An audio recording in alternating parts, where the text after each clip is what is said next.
আচ্ছা, আজকে আমরা এসছি ভর্তিটারি আশ্রমের মহারাজ স্বামী তজ্জবানন্দজি মহারাজের কাছে।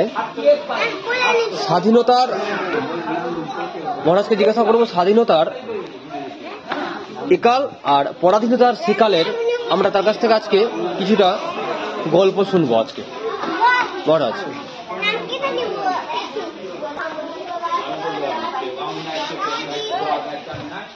ভারত মাতাকে আমার আভূমিলম্বিত ভক্তিপূর্ণ প্রণাম জানিয়ে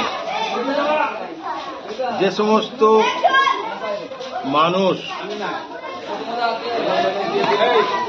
বলতে পুরুষ এবং স্ত্রী মহিলা যারা শহীদ হয়েছেন, আমি তাদের প্রত্যেককে আভূমিলম্বিত ভক্তিপূর্ণ প্রণাম জানিয়ে সেকাল আর একালের স্বাধীনতা এবং পরাধীনতার কথা কিছু উত্থাপন করতে চলেছে স্বামী তজ্জবানন্দ।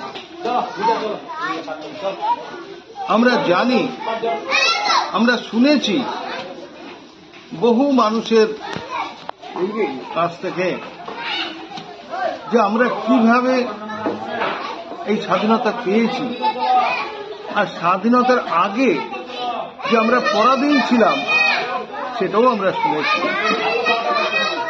ইংরেজ আমলের যে কায়েমগিরি, যে কায়েমি অত্যাচার আমাদের উপর হয়েছে, ভারতবর্ষের বুকে নির্মম মানুষের উপরে যারা শহীদ হয়েছেন এই স্বাধীনতা পাবার জন্য, আমি তাদের প্রত্যেককে আমার প্রণাম, আমার স্যালুট জানাই। তাদের জন্য আজ আমরা হাসি মুখে এই স্বাধীনতা পালন করতে চলেছি। সবথেকে বড় কথা, এই যে পরাধীনতা,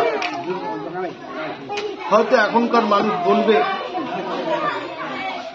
যারা অনুপুঙ্খ লেখক, গবেষক, যারা সুবক্তা, জ্ঞানী, বিদগ্ধ,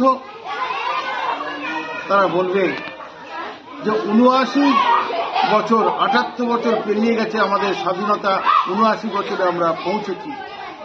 আমরা কি সত্যি স্বাধীন? এই প্রশ্ন সবার মধ্যে জেগে উঠছে। আমরা কি সত্যি স্বাধীন? তাহলে আজকের পাতায় পাতায় খবরের কাগজে, নিউজের সমস্ত জায়গায় একটাই কথা, ধর্ষণ, ধর্ষণ, ধর্ষণ। কই আগে তো আমরা শুনিনি ইংরেজ আমলে যে মেয়েদের প্রতি এত অত্যাচার, তারা সবার প্রতি অত্যাচার করত, কায়েম করত। সে অত্যাচার ছিল আলাদা। আর এখন যেটা আমরা দেখছি, এই কালে, সভ্যতার কালে, যে কালে বিজ্ঞান আমাদেরকে মহাকাছে পৌঁছে দিয়েছে, কয়েক বছরের মধ্যেই আমরা চাঁদে পৌঁছে যাচ্ছি, কিন্তু আমাদের মানসিক কোনো উন্নতি হয়নি। আমাদের দিনের পর দিন আমরা শুনছি মহিলাদের প্রতি, মায়েদের প্রতি অত্যাচার, ধর্ষণ, এটা বেড়েই চলেছে। কেন কেন কেন? এর উত্তরটা কে দেবে? এই স্বাধীনতার দিনে সেকালের মানুষ বলবে না একালের মানুষ বলবে? এটি আমার প্রার্থনা সমস্ত মানুষের কাছে। এই জিনিসটা অবিলম্বে বন্ধ করা উচিত। যাদের প্রতি ধর্ষণ হচ্ছে, যারা ধর্ষিতা হচ্ছেন, তারা আমাদের মা, জগতের মা, বিশ্ব জননী। তারা, আমরা তাদেরকে ধর্ষিত হতে শুনছি, দেখছি। কোন পুরুষ কি নেই ভারতবর্ষের মধ্যে যে তারা এই জিনিসটাকে বন্ধ করতে পারে? আগে তো ছিল না। ইংরেজ আমলে এই জিনিসটা ছিল না। তারা অন্যরকম ভাবে করত, আমাদেরকে বন্দী করে রাখত, পুরুষদের, মহিলাদের বন্দী করে রাখত। আর আজ আমরা মুখে বলছি আমরা স্বাধীন হয়েছি, আর আমরা আমাদের মা বোনেদের তুলে নিয়ে গিয়ে সেখানে ধর্ষণ করছি। কিসের স্বাধীনতা আমি বুঝতে পারি না, কাদের জন্য স্বাধীনতা সেটাও আমরা বুঝতে পারি না।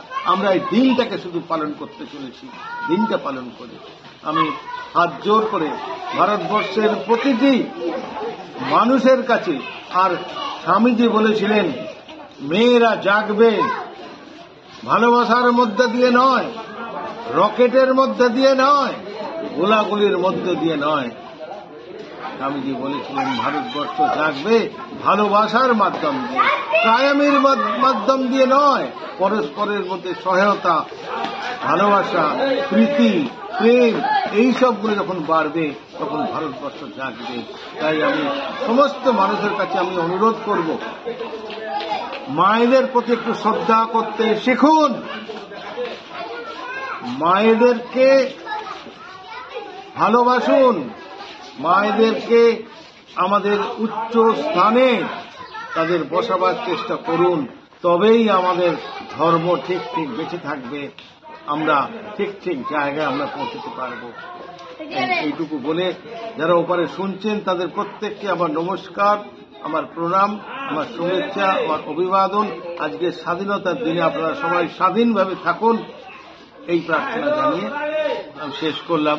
এটি করেছেন আমাদের মাস্টারমশাই, একজন সুন্দর ফটোগ্রাফি করছেন সৌরভ মণ্ডল, তাকে ধন্যবাদ জানিয়ে আমি শেষ করলাম।